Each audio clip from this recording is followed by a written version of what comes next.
부푼 마음을 가득 담고 한자리에 모인 사람들. 바로 성지가 좋다와 함께하는 아주 특별한 여정에 도전장을 내민 분들인데요.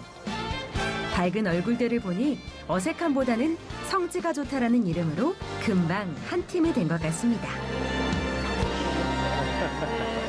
안녕하세요.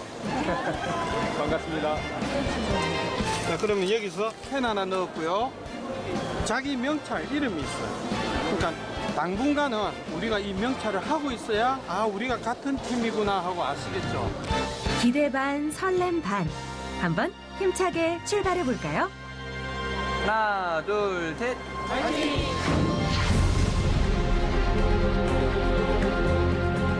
지중해 동쪽 끝에 위치한 나라 이스라엘. 이스라엘은 남북의 길이만 400여 킬로미터, 동서 길이는 가장 넓은 곳이 121킬로미터에 이르는데요. 지구 반바퀴 너머에 있는 이스라엘은 성경 속 약속의 땅으로 알려져 있어 우리에게는 멀지만 가까운 나라 중 한 곳이기도 합니다. 우리에게 무한한 감동과 은혜, 그 이상의 것을 안겨주는 성서의 땅으로 함께 가봅니다. 인구 800만의 작은 나라 이스라엘은 전 세계의 사회 경제를 주도하는 유대인이 인구의 반 이상을 차지하고 있습니다. 그 유대인의 역사와 예수의 행적이 담겨 더욱 거룩한 땅 이스라엘. 과거와 현재의 시간이 함께 흐르며 전 세계 순례객들의 주목을 한 몸에 받는 곳에 27명의 성지 순례팀이 찾아왔습니다. 그 특별한 여행 이야기가 지금 시작됩니다.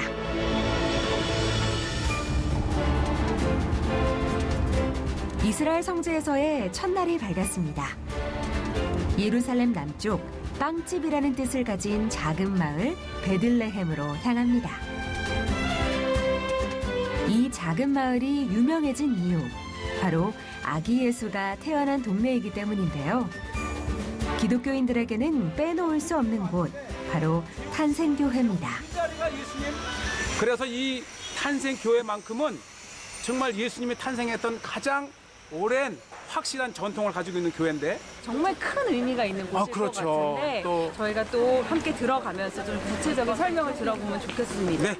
아까 여기가 파괴되지 않고 보존이 된 곳이라고 말씀을 해주셨어요. 그렇죠. 그냥 어떻게 보면은 예수님의 탄생교회만큼은 정말 이 비잔진 시대 때, 비잔진 시대 때라 하면은 처음 이 땅에 로마의 핍박을 넘어서서 기독교가 공인되고 이 모두가 이 기독교를 예배할 수 있는 시대가 돌아왔을 때 처음으로 세워진 그 교회의 그 원형 모습을 지금 그대로 가지고 있는 거죠. 알겠습니다. 그러면 저희가 이제 겸손의 문을 통과해서 안으로 들어가 보겠습니다. 모자를 벗어야 한다고 하셨어요. 들어가실 때 네, 알겠습니다. 겸손해 보시죠, 우리. 네, 겸손하게 들어가겠습니다. 1500년의 역사를 갖고 있는 탄생교회. 거대한 교회 건물에 비해 입구가 유난히도 작은데요. 몸과 고개를 숙이지 않고서는 들어갈 수 없다는 겸손의 문을 통과해야만 탄생교회에 들어갈 수 있습니다. 좁은 문을 통과하자 눈앞에 펼쳐지는 웅장한 교회 내부.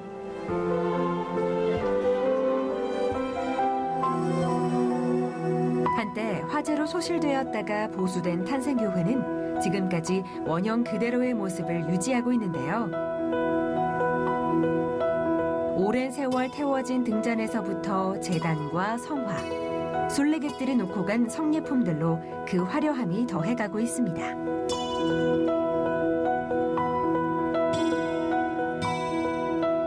성탄절 기간에만 10만여 명이 방문한다는 탄생교회. 별을 따라 찾아온 동방박사들처럼 예수님의 탄생 앞에서 느끼는 감격과 설렘, 그 마음만큼은 모두가 같을 겁니다.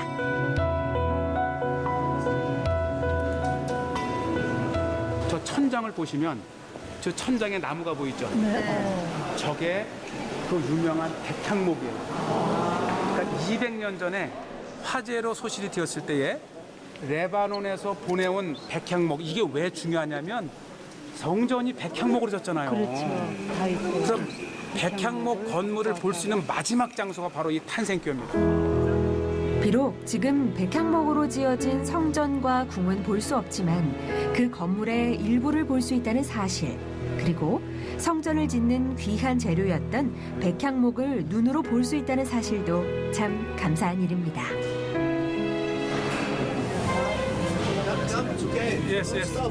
오랜 시간을 기다린 끝에 드디어 기다리고 기다리던 문이 열렸습니다.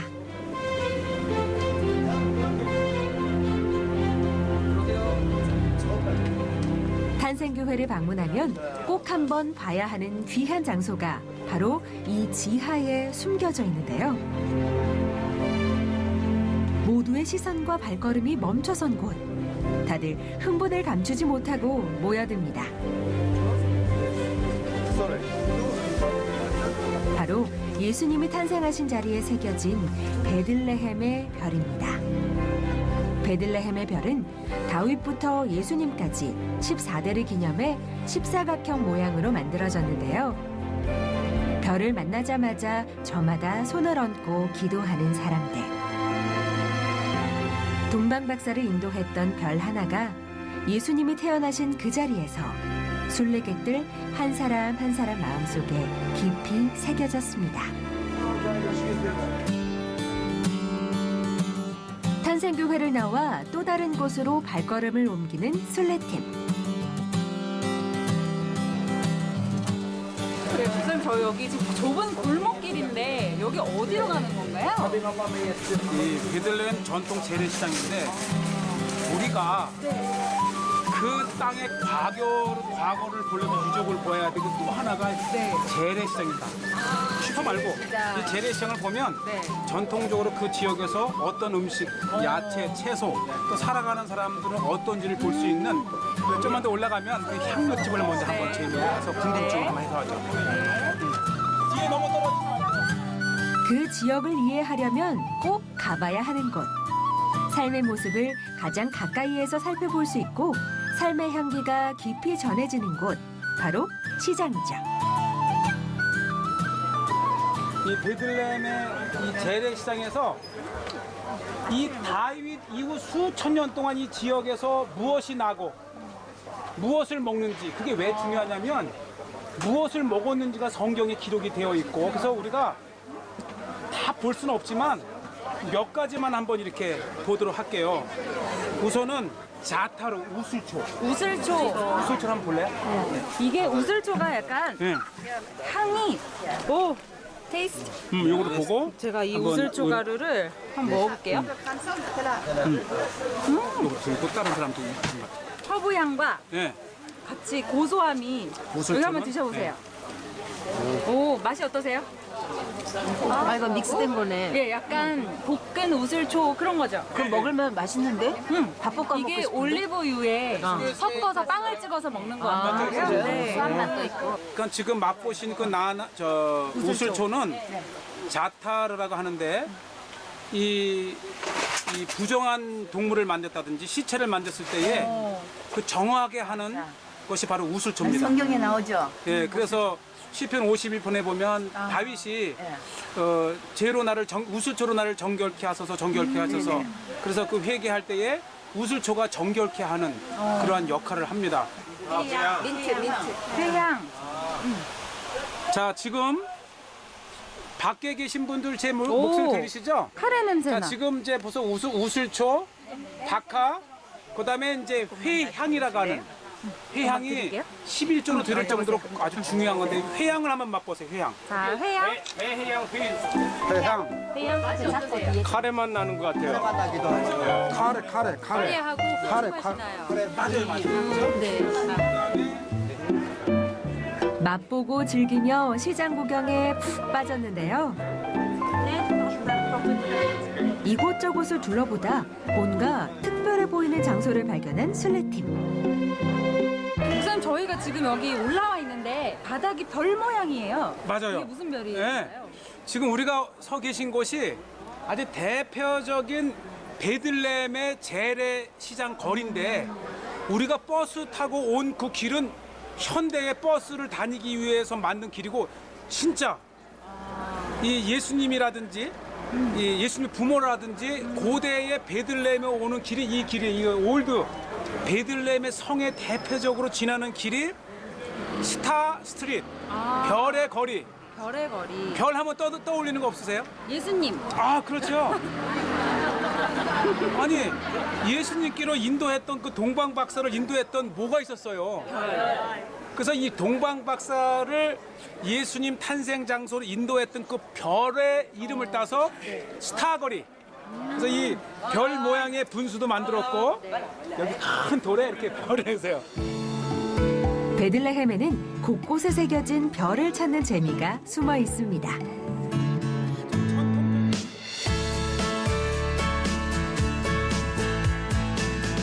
예수님의 흔적을 뒤로하고 도착한 곳. 예루살렘 남서쪽에 위치한 언덕으로 부지런히 발걸음을 옮겼습니다. 하나 남쪽 시온. 그렇죠. 그러니까 우리가 여기 그래. 우선은 성문의 구조가 어떻게 되어 있냐면은 고대에는 성문이 굉장히 그 실질적으로 성 안에 사람들을 보호하는 군사적인 목적으로 성을 만듭니다. 그래서 지금 차가 어떻게 기역자를 꺾어져 나오죠? 저게 만약에 직선으로 돼 있으면 저기 한 번에 쭉 밀고 들어올 수 있잖아요. 그래서 완충 장치를 만들기 위해서 문이 기역자로 꺾어져 있어요. 지금 앞에 있는 문은 따라하세요. 시온문. 시온문. 왜 시온문일까요? 여기가 이름이. 시온산으로 통하니까. 그렇죠.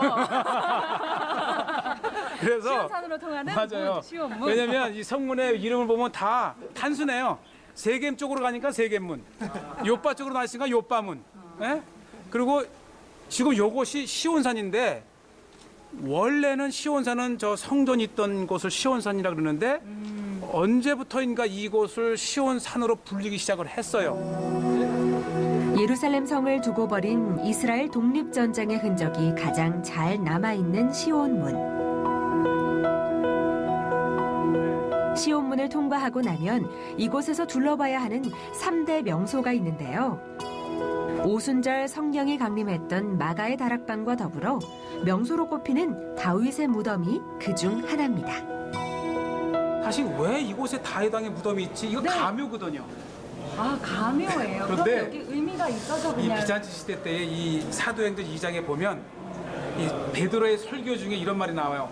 다윗 왕의 무덤이 우리 가운데 있지 아니하냐. 그럼 우리가 이 베드로가 설교했던 이 마가의 다락방 이 가운데에 무덤이 있어야 되겠네.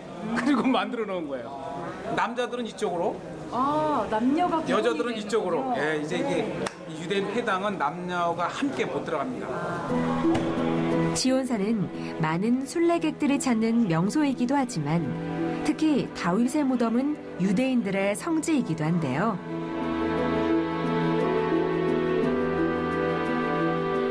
많은 유대인들이 신성시하는 다윗의 무덤은 늘 기억하며 찾고 기도하는 유대인의 삶에서는 빼놓을 수 없는 명소 중 한 곳입니다.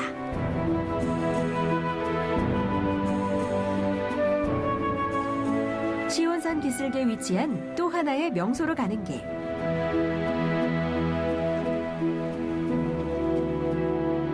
네, 목사님 네. 여기가 베드로 통곡교회. 네. 그리고 또 하나가 네. 그 해에 제사장을 맡은 가야바의 집터래요. 아, 이곳이. 예, 그래서 이 교회의 지하에 가면 네. 예수님께서 가야바에게 잡혀오셨을 때에 네. 그 밤으로 로마 병사에게 넘겨지기 전에 갇혔었던 독방이 있습니다. 그게 하이라이트예요. 예수께서 잡히시던 밤 예수님을 3번이나 부인했던 베드로. 통곡교회는 예수님을 부인하고 통곡했던 베드로를 기념해 세워진 교회인데요. 예수님을 신문하고 가뒀던 대제사장 가야바의 집터 위에 세워졌습니다. 예수님이 갇히셨던 그 순간 예수님의 옆에는 아무도 남아있지 않았는데요. 여호와여, 내가 매일 주를 부르며 주를 향하여 나의 두 손을 들었나이다. 통곡교회는 우리도 베드로와 같은 모습으로 살아가는 건 아닌지 깨닫게 해주는 신앙 고백의 장소입니다.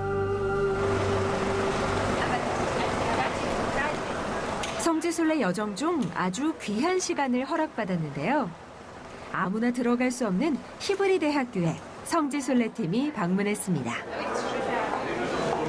세계를 움직이는 힘, 유대인의 저력을 확인해 보기 위해서인데요.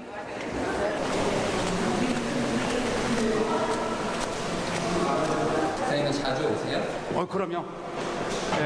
제가 졸업한 지가 10년이 넘었지만 특별한 일이 없는 한 일주일에 2-3번 이상은 아예 히브리대에 등록된 차량이 있어서 항상 와서 유학을 생각하며 차도 마시고 또 지금 막 유학 가서 공부하는 한국 학생들에 대한 격려도 해주고 무엇보다도 우리는 평생 학생이잖아요.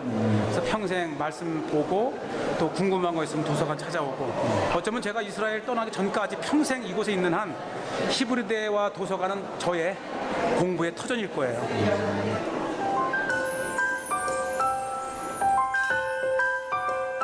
수십 년간 성지에 대해 공부하며 그 누구보다도 가까운 곳에서 유대인들을 지켜봤던 이강근 목사.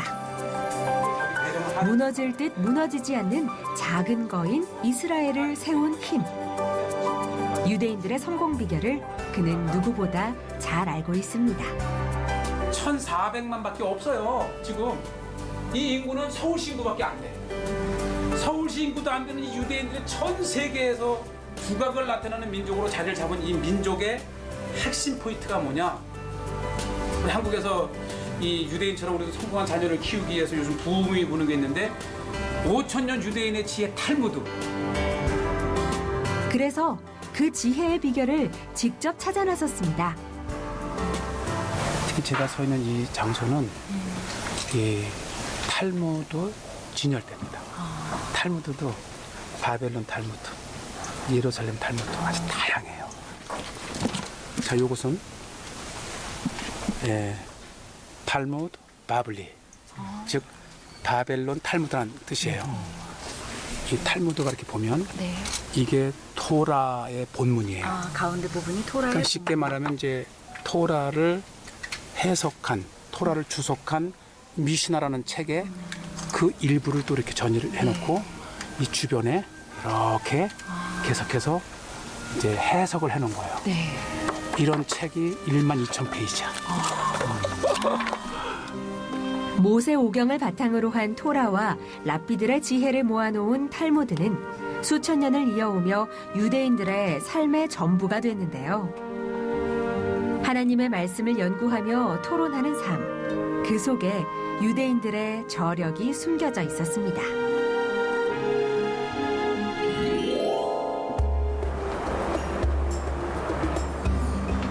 예루살렘 전경이 한눈에 내다보이는 감람산 길을 따라 내려가다 보면 아름다운 정원이 있는 곳에 도착하게 되는데요.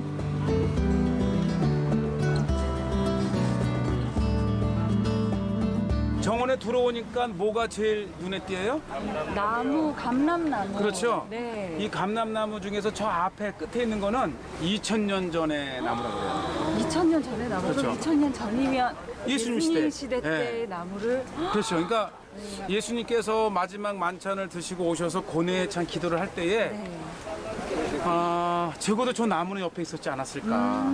그러네요. 그래서 이 감람나무를 거룩한 나무 홀리우드라고 하는 것은 예수님이 기도하실 그때의 모든 것은 2000년 생명체가 남아있지 않잖아요. 그런데 이 감람나무만큼은 그렇죠. 아마 같이 있었을 것이다. 땀방울이 핏방울 같이 되도록 고뇌에 찬 기도를 하셨던 예수님. 예수님 곁을 지켰던 감람나무가 자리한 곳, 바로 겟세마네 교회입니다.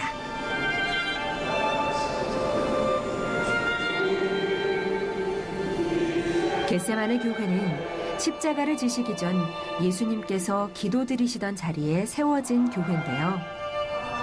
올리브 동산에 세워진 가장 아름다운 교회라 불리는 겟세마네 교회.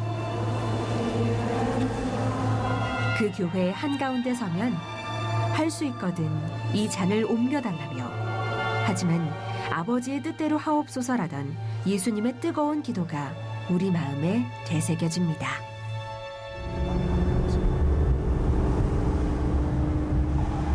예수님의 고뇌를 가슴 깊숙이 담고 다음 장소로 이동한 슬레팀. 멋진 풍경이 펼쳐진 이곳은 바로 지중해 연안인데요.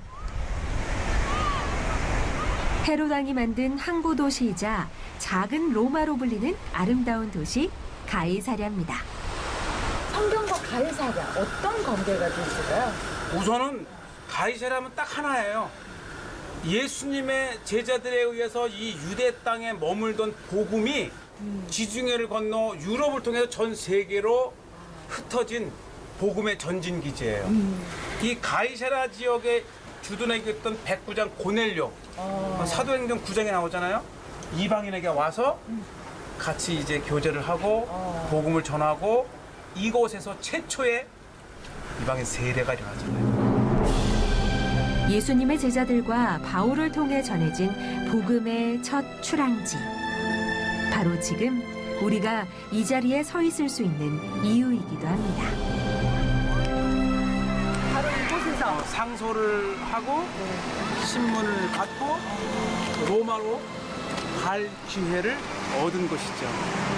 자, 한번 눈을 감고 한번 생각해보세요. 2000년 전 바울이 이곳에서 오직 복음을 전할 기회를 얻기 위해서 로마로 갈 이 재판을 신청을 합니다. 뭐 오늘날 뭐 로마 구경 갈까 해서 성지순례를 떠나는 것이 아니라 죄인의 몸으로 가서 마지막 실제로 죽잖아요. 순교하면서까지 그가 로마로 갈 기회를 얻었던 곳에 와 있습니다. 복음의 은혜를 누릴 수 있는 자리. 바울은 바로 이 자리에서 아름다운 지중해를 보며 복음이 땅끝까지 전파되는 아름다운 믿음의 꿈을 꾸었을 겁니다. 돌로 세워진 야외 장소로 이동하는 순례팀. 그렇죠. 이 가이사랴에 이스라엘에서 발견된 가장 큰 규모이면서도 그때 당시에 그 원형의 모습이 그대로 남아 있는 거예요. 그래서 지금도 이곳에서 그 공연이 실제 이루어져요. 아, 그래요? 네. 실제로? 네. 그래서 이 가끔 오면 엄청난 이 세팅을 해가지고 이곳에서 이제 공연도 펼쳐지는데 한번 보시죠. 가이사랴의 대표적인 장소 하면 바로 이 원형극장인데요. 4천여 명을 수용할 수 있는 원형극장에서는 지금도 음악회가 열리고 있습니다. 그래서 이 목소리가 앞에뿐만 아니라 뒤에까지도 다 들리는 거예요. 그러니까 이 로마 시대 때의 이 원형극장의 이 시스템은 자, 그러면 주님의 세계는 저 솔로몬의 옷보다 더 고운 백합화. 해변에서 불어오는 바닷바람이 찬양 소리를 더 멀리 보내줄 것 같은데요. 복음이 이곳에서 첫 발을 내디뎠듯이 순례팀의 찬양 소리도 신앙의 고백이 되어 저 멀리 사마리아와 땅끝까지 울려 퍼지길 기도합니다. 할렐루야. 박수.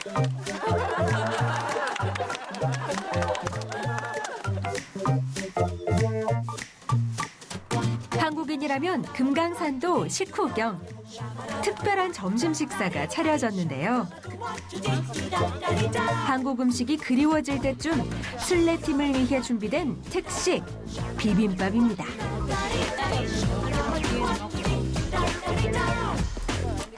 비빔밥에서 절대 빠질 수 없는 것 바로 계란 프라이. 네, 계란 왔습니다. 반갑습니다. 계란도 하나 올려주세요. 나무위도 드려요. 갈멜산에서 먹는 한국 음식. 과연 그 맛은 어떨까요? 맛있어요. 너무 좋아요. 식사 끝내줘요. 아, 맛있게 생겼어. 이렇게 먹으니까 한국을 그리워하지 않을 만큼 맛있어요. 야채나 이런 것도 아주 싱싱하고 너무 맛있습니다. 성지에서 먹는 비빔밥. 그 누구도 경험할 수 없는 아주 특별한 맛입니다. 이제 몸도 마음도 든든하게 채우고 도착한 곳. 예수님의 발자취하면 빼놓을 수 없는 곳이 나사렛인데요. 예수님의 어머니 마리아가 천사로부터 수태 소식을 전해들었던 곳에 세워진 수태고지교회. 무려 14년에 걸쳐 지어진 수태고지교회는 파괴와 재건을 거쳐 1969년에 완공됐는데요. 아름답고도 웅장한 자태를 뽐내고 있습니다. 바로 이곳이 수태고지교회. 수태고지교회. 마리아에게 예수님의 탄생 소식을 이곳에서 천사 가브리엘에게 마리아가 들었다는 곳에 세워진 거대한 바실리카입니다. 네, 지금 저녁이라 조명까지 있어서 더 운치 있게 맞아요. 느껴지는데. 제가 이렇게 수없이 네. 많이 왔지만은 이렇게 어두워지면서 이 조명이 드러나는 것이 낮의 밍밍한 모습에 비해서는 아마 더 색다른 아름다움을 더합니다. 그러면 지금 안으로 얼른 들어가 볼까요? 들어가 보시죠. 네. 해가 저물어갈 무렵에 나사렛과 수태고지 교회는 낮에는 볼 수 없는 또 다른 아름다움을 갖고 있습니다. 교회로 들어가는 길목도 무척이나 화려했는데요.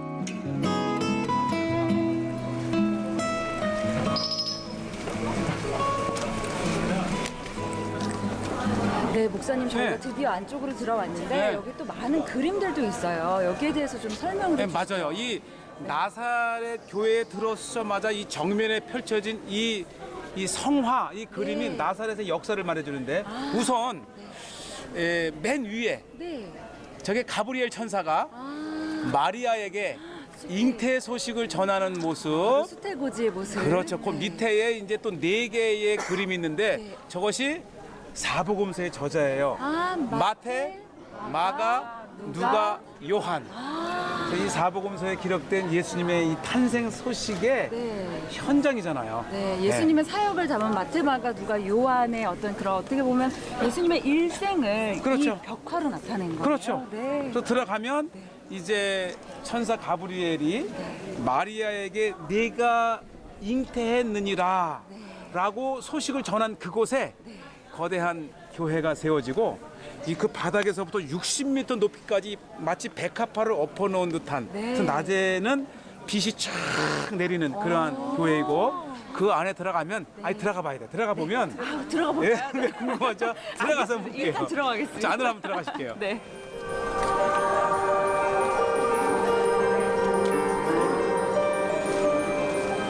기독교가 공인된 이후 콘스탄티노스 황제의 어머니 헬레나에 의해 세워진 수태고지 교회는 파괴되고 재건되는 과정을 반복하면서 다시 세워진 5번째 건물인데요.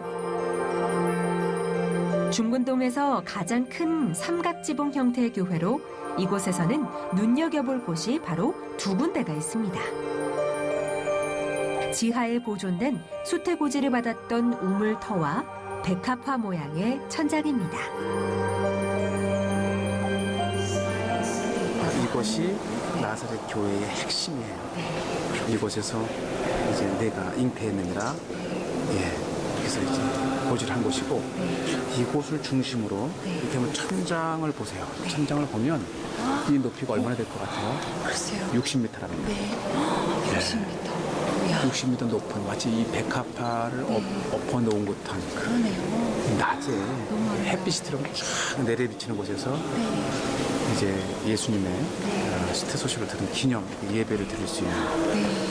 사실 기독교의 역사가 2000년 넘게 이어올 수 있었던 것은 사실 이 수태고지에서부터 그렇죠. 시작되는 거잖아요. 신앙성서의 이야기가 시작되기도 하고 참 의미가 있는 곳이네요. 그러니까 수많은 신앙생활을 기도할 때 나사렛 예수님의 이름으로 그때 그 나사렛을 우리가 온 거예요. 그러니까요. 저도 사실 너무 기대했던 곳이거든요.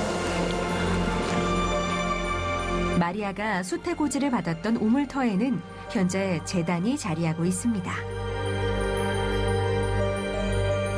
어린 시절 예수님의 고향, 그 포근한 땅에서의 밤이 깊어져 갑니다.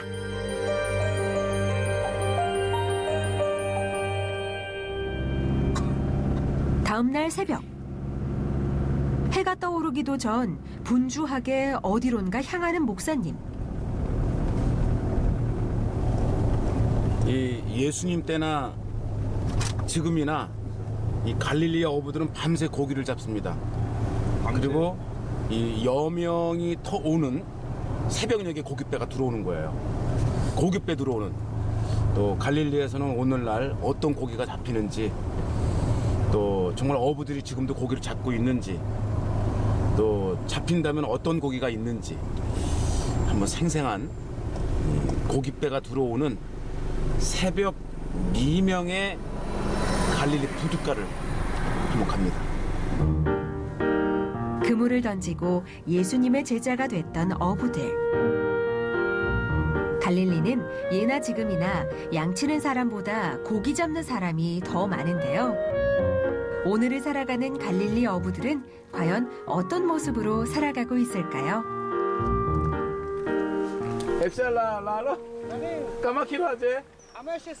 와, 오늘 대박입니다.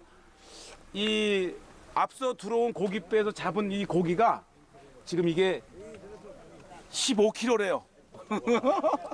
우리가 방문하는 걸 알았던 걸까요? 월척 중에서도 월척인데요. 아하. 우와. 우와. 우와. 쭉. 이게 제가 고기 사러 온 줄 알고 이 어부가 이거 살려냐고. 이거 15kg 되는데 이거 얼마에 저한테 팔려고 감을 불렀는데 혹시 아세요? 궁금하죠? 질문. 시청자 여러분, 이거 15kg짜리 얼마면 살 수 있을까요? 지금 저한테 제안하기를 200세켈 6만 원. 세상에. 아, 베드로도 이만한 크기를 잡았었겠죠. 대박. 이야. 엄격한 수질 관리 덕분에 갈릴리 호수의 물고기는 언제나 최상급인데요. 새벽 부둣가에선 상인들과 어부들 간의 거래가 그 자리에서 이뤄집니다. 그러니까 오늘 지금 저 고깃배가 밤새 잡은 고기가 한 200여 킬로 정도를 잡았다 그래요. 만선을 이룬 오늘, 어부의 마음은 그 어느 때보다도 든든할 것 같습니다. 갈릴리의 어부를 좀 돕고 싶어요. 왜? 이게 곧 베드로를 돕는 기분이니까. 예수님 시대 때의 갈릴리를 이해하기 위해서는 어부의 삶이 어땠는지를 아는 것도 중요한데요. 어부들의 삶을 이해하는 것이 곧 예수님이 사셨던 갈릴리를 이해하는 삶일 겁니다. 예수님 시대, 성경 속 그 장면으로 들어가는 기분으로 갈릴리 호수로 나가볼까요?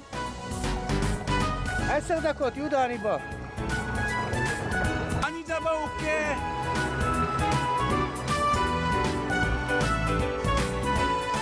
잔잔한 물결과 온화한 바람에 새벽녘 갈릴리 호수. 가버나움과 막달라, 그리고 거라사.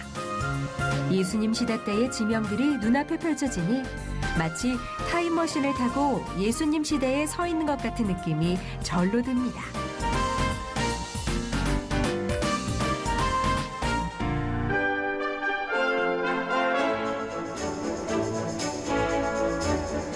아침이 밝아오고 이스라엘 최북단 해발 2,800m 최고의 높이를 자랑하는 헬몬산을 찾았습니다. 모두 단단히 무장한 모습인데요. 이 헬몬산 하면 이 영산, 정말 이 이스라엘에서 가장 높은 산에 한번 오르는 거예요. 네, 좋습니다. 얼마나 올라가게 되나요? 이 리프트를 타고도 15분을 가야 됩니다. 15분이나 꽤 높이 올라가는데요. 네. 저희가 그래도 옷을 단단히 입었으니까 두려워하지 않고 네. 올라가 보겠습니다. 네. 네. 우리 기대감을 가지고 있는 한번 이분도 쫙 한번 흘러보세요.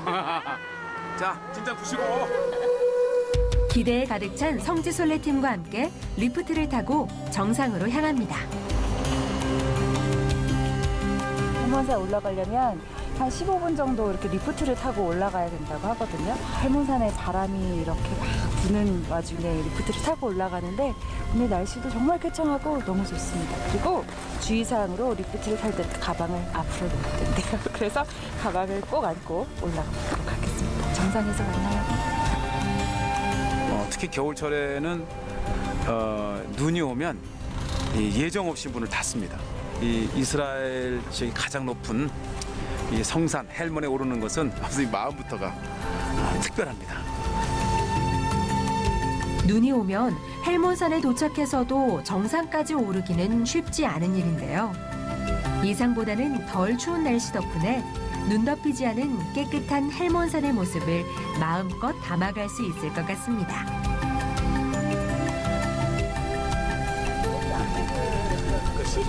첫째는 비가 많이 오고 눈이 많이 오면서 네. 3개국의 물의 수원이에요. 아, 그러니까 또 다른 물 전쟁의 핵심이죠. 아, 그러네요. 그러니까 물이 또 필요하기 때문에 그러기 그럼요. 위해서는 이 헬몬산이 반드시 또 필요한 거네요. 그래서 결국은 일부를 걸치더라도 3개국이 이 헬몬산을 차지하고 있고 네. 무엇보다도 이 레이더 기지를 통해서 자국의 정말 이 전투기라든지 많은 것으로부터 군사적으로 중요하죠. 일단 높으니까. 정상에 다다르니 제일 먼저 반기는 것은 국경선 검문소인데요. 릴리 우리 사이버리 깜 이제 코리아님. 왔다.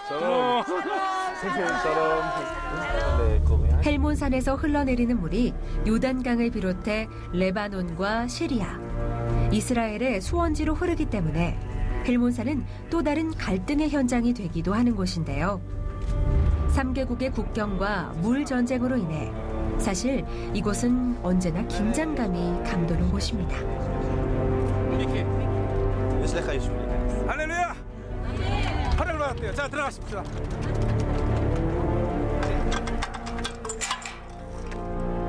이스라엘 군 당국의 최종 승인을 거쳐 드디어 국경문이 열리는 순간인데요. 어떻게 보면 가장 감동적인 순간이에요. 이렇게 우리 한국인이 이스라엘 사람도 아닌데 이 헬몬산에 올라온 것도 감사한데 이 군사 지역을 넘어서 정상까지 갈 수 있다는 것은 이곳까지 오는 것도 쉽지 않은 일인데 한국인구로 부르는 최초 국경을 넘어 정상으로 향합니다. 국경을 넘어서도 정상까지는 20분 정도를 더 올라가야 하는데요. 숨이 턱끝까지 차오르지만 헬몬산 정상을 밟아보는 감동을 막아설 수는 없을 것 같네요.